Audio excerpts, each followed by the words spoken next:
Kalispera sas, and that's it. No more Greek. My name is R.Kett. I'm from HVS. I don't expect any of you to know about HVS, so hopefully in a couple of slides I can explain a little bit what HVS is all about, what we've been doing with the project here. I'll then talk a little bit about some recent trends in the leisure industry. I want to present to you what I think is a major opportunity for Athens. I'll talk a little bit about supply-led demand and then summarize the conclusions that we've reached.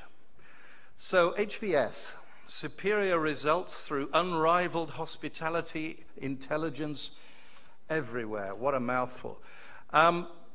I do apologize, by the way, for the people who are translating. I think most of you are not wearing these headsets, but these guys have been working very hard, and I thank you for translating as best as you can whatever I'm saying into something which is passable Greek. But we'll do our best. We've been going now for nearly 35 years. We focus a little niche in the hospitality consulting market. We started out life by valuing hotels. We now do a lot more. We have 35 offices. We're in 16 countries. And we're the largest doing what we do independently of any company. 40,000 hotels around the world, 60 countries, and we have the data. That's our big claim to fame. Here are some of the companies that we've worked with. I suspect you will know a few of them.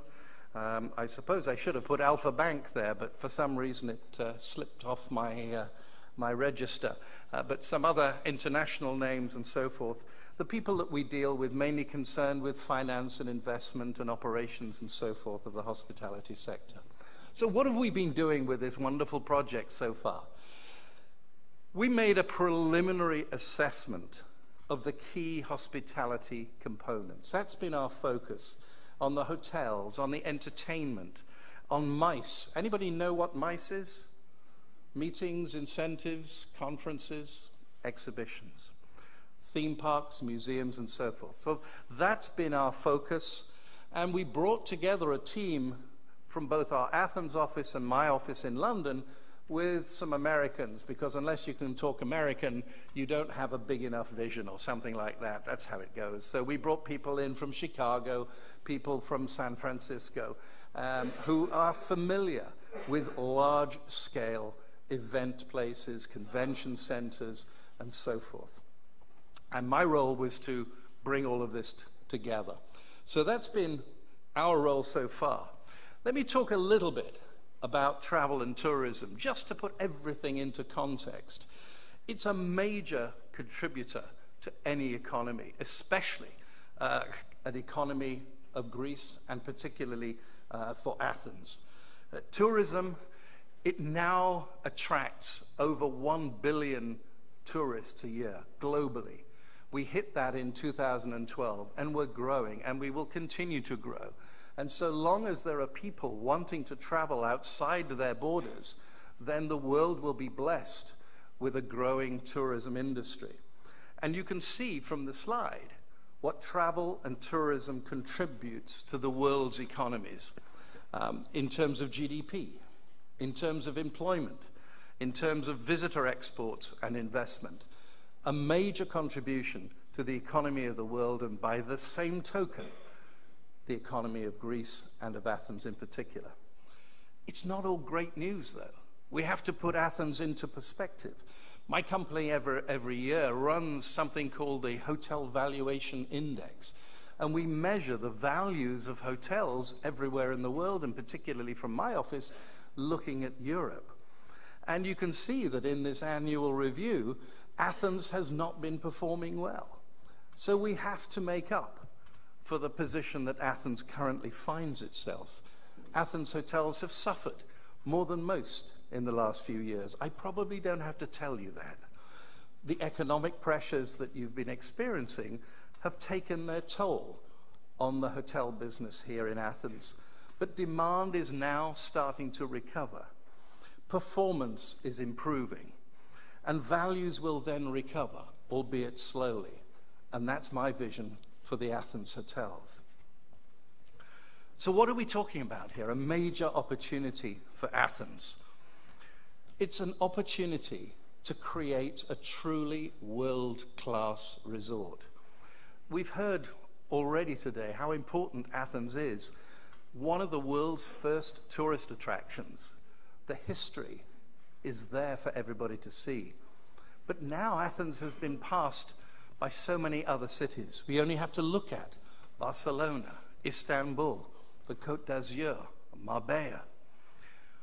What we're seeing, and our vision along with everybody else who's been involved so far, is for you to have your own version of Cannes' Croisette or Nice's Promenade des Anglais on your doorstep here in Athens. And we're envisaging a major integrated resort, a first of its kind in Europe. And at the same time, what that brings is an opportunity to address some of the other key issues and improve upon them. The seasonality of demand, the fact that people don't presently come uniformly throughout the year. There's seasonal peaking. That's clever. Seasonal peaking and troughing. And the other thing that we want to be able to improve is the average length of stay. We want to create something that will enable people to want to stay longer. I'm going to share with you now something that makes you think that I'm a world-class economist, and I want to tell you that I'm a humble hotelier who just enjoys doing this sort of thing for a living. I'm reflecting what economists are saying. Please don't think that I'm an economist. But the expression "build and they shall come" is often used to describe situations where you are experiencing supply-led demand. I imagine many of you have got families, and I imagine that many of you have been able to take them to the Disney parks around the world. But Orlando is a superb example of supply-led demand.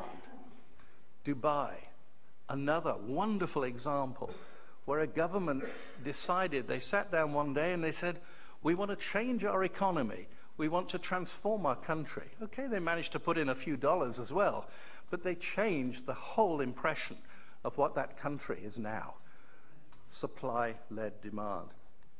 It has a huge impact on the economies, the local economies. It's all unquestionable. They produce jobs, they produce wealth, they produce the tourism multiplier effect, which means that you spend €1 and the multiplier effect of that working its way through an economy is just enormous.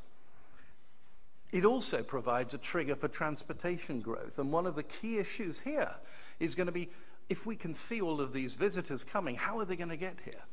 And that's the other encouraging part. Airlines will be encouraged on the back of this to want to do their part to bring more flights into and bring more visitors, therefore, here into Athens.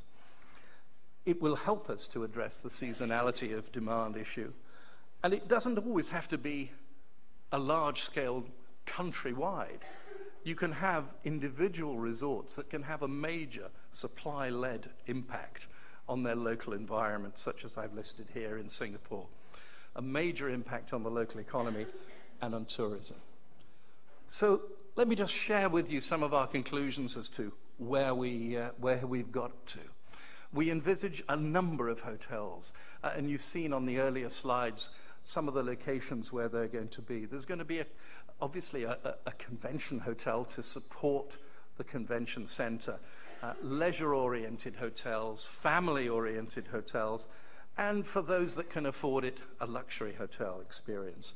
We can see at least 2,500 rooms, but probably built more in phases than everything at the same time.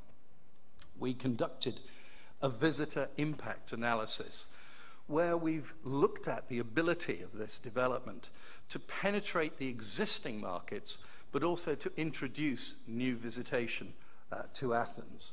So by creating an integrated resort with all the entertainment, the MICE, there's that word again, other facilities, along with a family theme park, We think that that's got the potential to introduce approximately 1 million new visitors to Athens, 3 million visitor days in total, and to increase the average length of stay from 1.9 to 2.5 days. You might not think that's a lot, but in tourism terms and in economic terms, that's huge. Let me focus a little bit on the MICE again. It's an essential part of an integrated resort. And one of the major reasons is that it helps us to address this seasonality question. We can bring people into the resort midweek. We can bring people into the resort off-season. We are envisaging something like 30,000 square meters of function space made up of a different mix of exhibit, banquet, meeting, theater, and so forth. And again, the importance of the transportation links can't be overstressed to bring in those national and regional users. Those of you who are familiar with theme parks and are familiar with Disneyland Paris might well know that it's the most popular in Europe, and it gets something like 16 million attendees every year. And that's nearly 4 times as much as its nearest rival.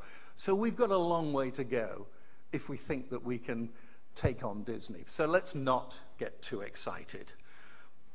Athens doesn't have the same locational characteristics, or we believe necessarily the same potential. We do think, however, that Hellinikon can become an important regional theme park destination. We think it can attract 1.5 million visitors and be a particularly strong focal point for local Athenians and Greek visitors generally. So, ladies and gentlemen, in conclusion, what we think Hellinikon is: an imaginative and ambitious, an exciting, relevant, and challenging project. We think it's going to be good for the economy, for jobs, and for tourism, a major demand generator, whether that be from local, national, regional, and international sources. We think it's going to be accretive to existing Athens amenities. That word accretive is going to be a nice challenge for our translators, I realize. But it's going to be on top of what Athens already experiences, not going to be taking anything away. More attractions, more hotels, more shops, more things to do for visitors. It's going to be Europe's first truly integrated resort, bringing together MICE, theme park, hotels, marina, entertainment, and so forth. In conclusion, a first-class opportunity for a world-class resort in Athens. Thank you.